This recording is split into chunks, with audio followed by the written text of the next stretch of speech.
venderlo? Pues no, es preocupante, es alarmante y por supuesto que tenemos mucho que trabajar. O sea, eso creo que en el reconocimiento de los problemas está finalmente en la construcción de las soluciones. Tenemos ciudades verdaderamente que tienen niveles de crimen muy importantes y yo siempre he sido un convencido de que no solo tiene que ver con las policías y con los gobiernos. Creo que la sociedad hemos empezado a ser muy laxos, la sociedad empezó a oler a podrido y empezamos a tener una falta de valores impresionante. Y creo que por ahí es en donde tenemos que empezar a explicarnos qué es lo que está pasando.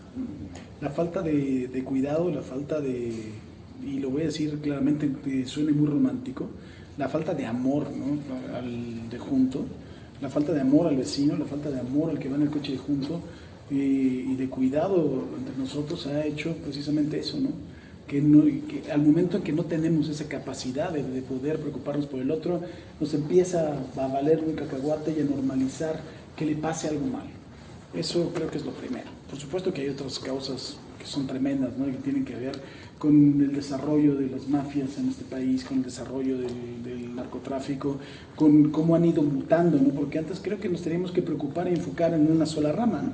Pero ahora se han ido diversificando estos grupos del crimen organizado y en el momento en que se cierran algunos espacios que tienen que ver con el narco, entonces empiezan a ser más eficientes ahora en la extorsión. Y después de la extorsión, incluso los robos de automóviles. Y después de robos de automóviles, en otro tipo de delitos, ¿no? Y así han ido empezando a hacerse grandes corporaciones del crimen, que es lo que creo que nos debe de tener con preocupación, ¿no? Claro. ¿Crees que este tipo de programas, digo, porque esta ya es la tercera temporada? Esta es la cuarta. ¿Ya es la cuarta? Sí, la cuarta. ¿Crees que este tipo de programas sí funciona en algo? Sí, mira, yo creo que tiene varios elementos bien importantes. Cameron tiene primero un elemento disuasivo persuasivo, ¿no? Eso que va dirigido precisamente a los criminales. ¿Por qué? Porque yo creo que nunca se habían dado cuenta de lo profundo que era el uso de esta herramienta. O sea, yo creo que veían las cámaras y decían, sí, las cámaras. Si te das cuenta, cuando se da una operación bien hecha, la misma ciudadanía puede hacer la detección o bueno, puede denunciar, las cámaras empiezan a dar el seguimiento y miren asuntos tan complicados, ¿no?, como el del atentado al propio Omar García Harfuch, ¿no? Lo pudieron seguir desde donde salieron hasta donde regresaron, o lo que le pasó a Ciro Gómez Leiva, ¿no? Las cámaras lo siguieron desde que salió del Grupo Imagen, donde se cometió y a dónde se fueron a refugiar, pero esos son a lo mejor casos de personajes que dices, bueno, pues son muy conocidos. Nosotros también hemos presentado algunos casos con Carlos Jiménez, hasta el robo de una bicicleta fuera del metro, ¿no? Y le das el seguimiento y acabas agarrando al infeliz. Entonces, eso creo que finalmente tiene ese sentido de disuasivo, persuasivo en contra de los criminales. Pero también tiene otra cosa importante. Creo que también si hacemos una encuesta, hasta hace poquito le cambiamos el número de emergencia al 911, ¿no? En todos los lugares era diferente. Te pasabas del Estado de México a la Ciudad de México y era 089, 087, 064, ya no sabías ni a dónde marcar. Entonces eso es lo primero, ¿no? El que podamos tener una idea de que tenemos un solo número de emergencia y de cuál es el alcance que puede tener este tipo de herramientas al ciudadano. Después del programa, mucha gente me ha hablado y me dice, oye, ayúdame a conseguir las cámaras porque me asaltaron. A ver, les das la asesoría de que las cámaras las tienes que conseguir a partir de un procedimiento con el Ministerio Público, pero es tu derecho, ¿no? Y también la gente se ha dado cuenta, a ver, si me asaltan, sí, en ese momento, o si tengo la aplicación de una policía local y tengo el botón de pánico, me pueden geolocalizar y entonces me pueden mandar ayuda más rápido. Es evidente que todavía tenemos altos niveles de crimen y de muchos casos que tienen que ver con la impunidad. Muchos de estos casos que presentamos son casos que jurídicamente están resueltos, ¿no? Y por eso los podemos presentar. Pero ahí tenemos todavía una impunidad que es impresionante, es casi un 98%, que es uno de los grandes temas y los grandes retos que tenemos en esta sociedad y en este país.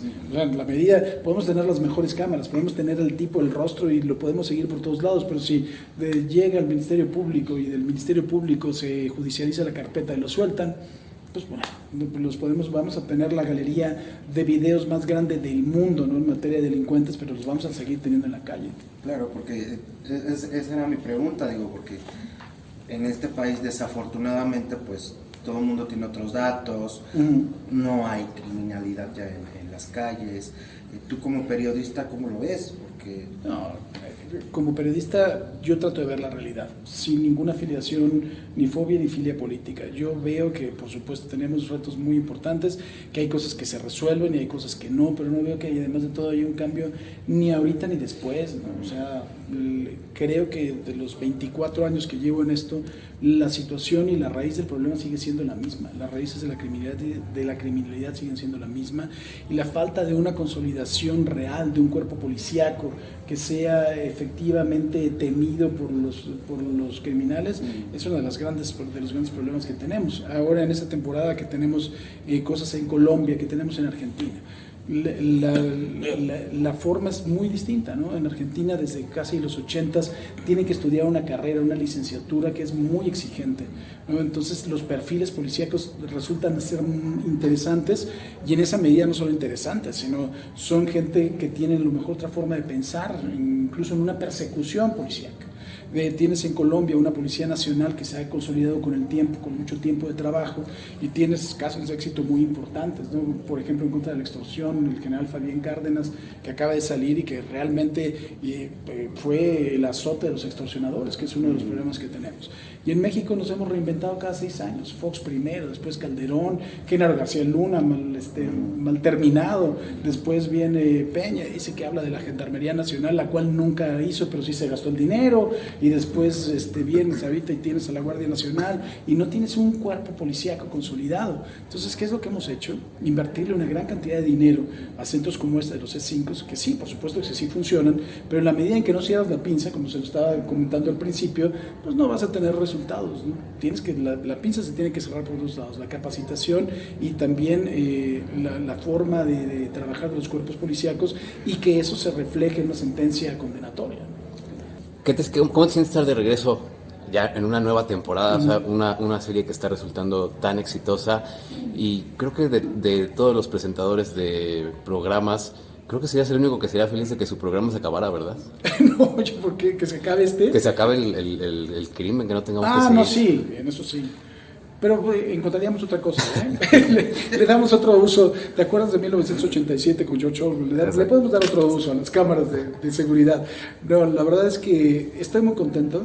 Es una fórmula sencilla, y es una fórmula que resulta ser exitosa, ¿no? Es la fórmula más vieja del entretenimiento, de los cómics, ¿no? Es los villanos en contra de los héroes, y los buenos en contra de los malos, y que termina de una buena forma. Como les decía al principio, los malos casos y los casos que no son exitosos ya los ponemos nosotros en los noticiarios por una deformación profesional que tenemos, creyendo que los malos casos son los que le van a traer a la gente. Yo creo que también los buenos casos como este le atraen a la gente. Primero como un bálsamo, segundo como una catarsis, tercero también como una herramienta, ¿no? Para saber lo que ellos pueden hacer, también cuarto como un acompañamiento para que se den cuenta que no están solos. Y entonces es una fórmula, la verdad es que es una fórmula sencilla, es una fórmula simple, en la cual resulta bastante sencilla de que la gente la vea. Entonces yo le veo que esto ha sido además de todo incentivo para empezar a pensar en otras cosas, en otros proyectos. Yo creo que a veces como periodistas, como reporteros nos situamos, ¿no? Aquí, y ya no te puedes salir de aquí. Y ahorita cuando empiezas a ver que hay muchas más cosas, que puede haber muchos más proyectos, entonces es incluso emocionante, ¿no? Y te das cuenta, sí, que si cambia, que si el TikTok, a mí no me ha dado por eso de andarme encuerando en TikTok todavía, pero sí te das cuenta que hay otras cosas, ¿no? Y entonces sí es emocionante, sí me encantaría que terminara, y creo que te voy a decir una cosa, tocas un punto bien interesante. Al final de cuentas, cuando este tipo de herramientas tecnológicas las utilizas bien, o sea, sí puede ser un parteaguas, ¿eh? O sea, sí puedes tener zonas verdaderamente seguras y homogéneas en donde sepas, a ver, pues no te metes ahí, no seas tan animal. Y ha pasado. O sea, lo que pasa es que creo que no tenemos la capacidad física o humana de ir a investigar y acabar con cada uno de todos los homicidios de los tipos que vienen en motocicletas, las famosas motocicletas del terror, todos están grabados. ¿Por qué no estás agarrado a todos? Pues porque no tienes ni siquiera la capacidad humana para ir por la cantidad de tipos que son. Entonces sí es una gran herramienta, sí. Oye, Paco, y por ejemplo, hace un momento mencionabas que estos casos que están o que salen en el programa son ya los resueltos.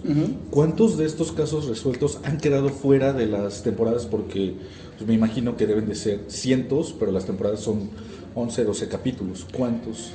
No, pues muchísimos. O sea, de estos casos que te estamos presentando en los 12 capítulos de Cam Alert, yo creo que deben de ocurrir por lo menos unos, imagínate el nivel, por cada uno de los C5 son unos 25 diarios. Entonces imagínate la cantidad de casos, una gran cantidad, y otros que por jurídicamente y por el nuevo sistema penal acusatorio que tenemos no los podemos presentar, porque de alguna forma puedes interferir en la presunción de inocencia del ratero maldito que lo estás viendo ahí, pero que puede ser una argucia jurídica, ¿no? para sus propios abogados. Paco, en estos tiempos en los que a los medios de comunicación se les tacha de que son culpables de todo, de que sube el dólar, baja el dólar, todo esto, por ejemplo, aquí es una muestra clara de que se va avanzando de cierta forma, pero también, si regresamos un poquito al pasado, cuando Miguel Ángel Mancera era jefe de gobierno, Sí. pues siempre negó que hubiera crimen organizado, ¿no? Y el crimen organizado iba creciendo. Claro. Entonces, estas dos vertientes de políticos y de ver los medios de comunicación, a ti como comunicador, ¿cómo se te da? Pues es que podría decirte dos cosas, o que es una tragedia o que es muy simpático. No hay una mala relación, pero es importante siempre tener ese enemigo. Entonces, nuestros políticos creo que en un grado de verdad exacerbado de irresponsabilidad, le hablan aquí a la clientela política con un lenguaje y la realidad de las cosas, y cuando tienen que hablar con alguien que le entiende el asunto, le dan otro mensaje totalmente distinto. Y los medios de comunicación, que somos los que finalmente extendemos un mensaje, pues tenemos que ser culpables, ¿no?, de algo. Y además te voy a decir una cosa, yo creo que nunca en la vida habíamos tenido pues áreas de comunicación social, por lo menos a nivel federal, tan malas, o sea, tan cojas. O sea, había habido ratas, ¿no?, en comunicación social, y yo creo que lo conocemos nosotros, pero gente que estuviera con una falta de sensibilidad tan importante, creo que nunca la habíamos tenido. Gracias. Gracias a ustedes.